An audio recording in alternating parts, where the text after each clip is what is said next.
একজন যথার্থই বলেছেন এখানে দুইজন প্রার্থী আছেন, দুইজনকে নাইট হিসাবের জন্য বেড়ে উঠেছে।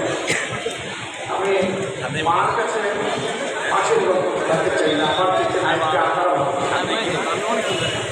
এটা বলতে চাই ইনশাআল্লাহ হিসাবের বাংলাদেশের পক্ষে জনগণের রায় আল্লাহর মেহরবানিতে যদি বঞ্চিত হয় তাইলে সেই সরকারে অবশ্যই নাইট ইসলামকে আপনারা